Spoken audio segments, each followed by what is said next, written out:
आस्था channel पर प्रभु की परिभाषा प्रभु की देखकर बहुत से भक्तात्माओं ने ये आशा व्यक्त की कि कोई ऐसा प्रत्यक्ष प्रमाण सामने आवे कि जिससे हमें सिद्ध हो कि परमात्मा कबीर साहब वास्तव में प्रभु हैं। अब कबीर साहब कहते हैं कि पर्वत पर्वत में फिरा कारण अपने राम, जब राम जैसे संत मिले जिन सारे सब काम। कबीर परमात्मा अपनी ही महिमा स्वयं ही गाते हैं और कहते हैं कि परमात्मा से हम जो सुख चाहते हैं, पुत्र बांझ को पुत्र हो, बंद कर दे। ये आपके सामने एक अनमोल उदाहरण है। ये एक परिवार खड़ा है। ये जिला रोहतक हरियाणा के गांव चिड़ी के रहने वाले हैं और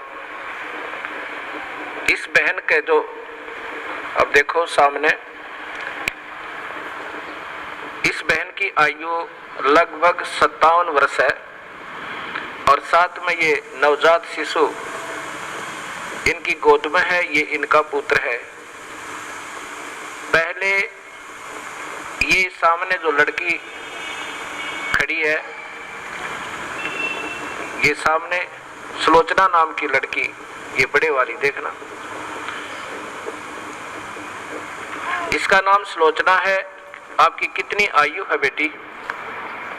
35 वर्ष।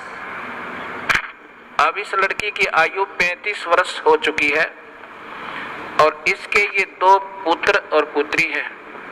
ये पुत्री है इस लड़की की और ये पुत्र है, अर्थात इस बहन की, देखना इसको बड़ी वाली को, क्या नाम है तेरी माँ का? संतरा। इस संतरा की ये तो बेटी है, बड़े वाली सुलोचना नाम है, जो 35 वर्ष की है। चित्र मारे हैं ना सारे। और ये देवती है इसकी और ये देवता और ये इनका दामाद है। इस 35 वर्ष के तक कोई संतान नहीं हुई इस लड़की के, सुलोचना के जन्म के उपरांत। अब इस बहन ने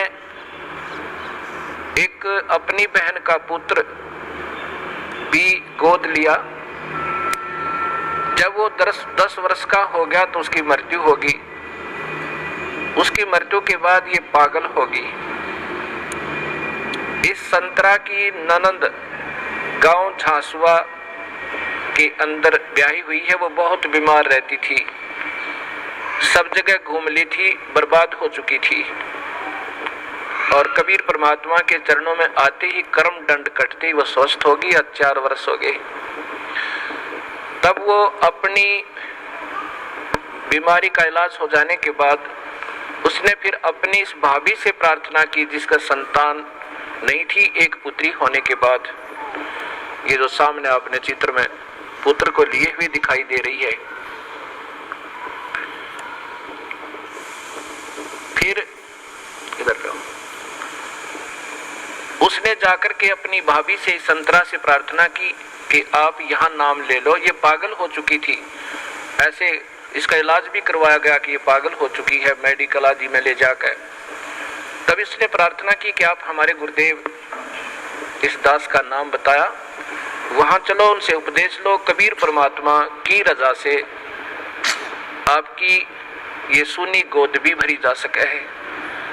अब 57 वर्ष की आयु में, और ये अनमोल कहानी करना कोई बच्चों का खेल नहीं है। ये पूर्ण परमात्मा कबीर साहब की समर्थता का प्रत्यक्ष प्रमाण है।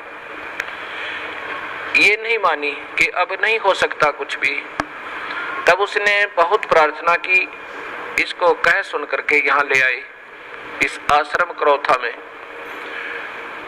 नाम लिया।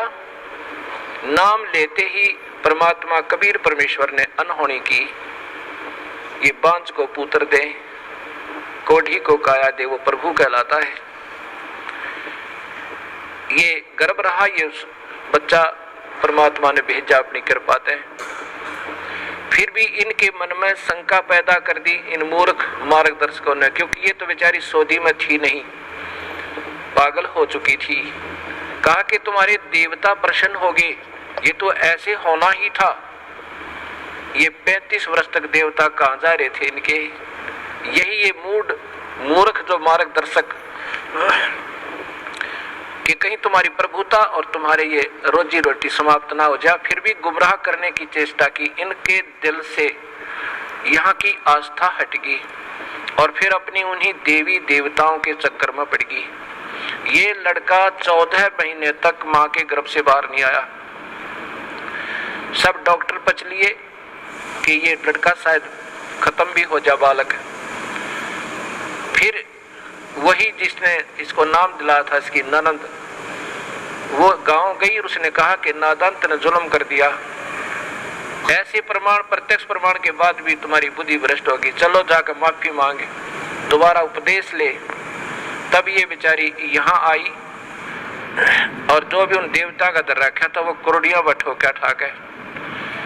नाम लेकर गई, दोबारा माफी मांगी कि मेरे से गलती होगी। तब तीसरे दिन इस लड़के का जन्म हुआ। बोलो सतगुरुदेव की जय। ये सामने आप फिर देखिए इसी पुण्य परिवार को। आज इनसे पूछ कर देखो इन्होंने कितने देवी देवता पूजे थे और क्या क्या इन्होंने ना किया होगा। और कबीर परमेश्वर ने ये सुख दिया जो पृथ्वी पर कोई नहीं दे सकता। ये वो परमात्मा है जो भाग्य के बिना भी दे सकता है। ये आपके सामने प्रत्यक्ष प्रमाण है। बोलो सतगुरुदेव की। बंदी छोड़ कबीर साहेब की। सत साहेब।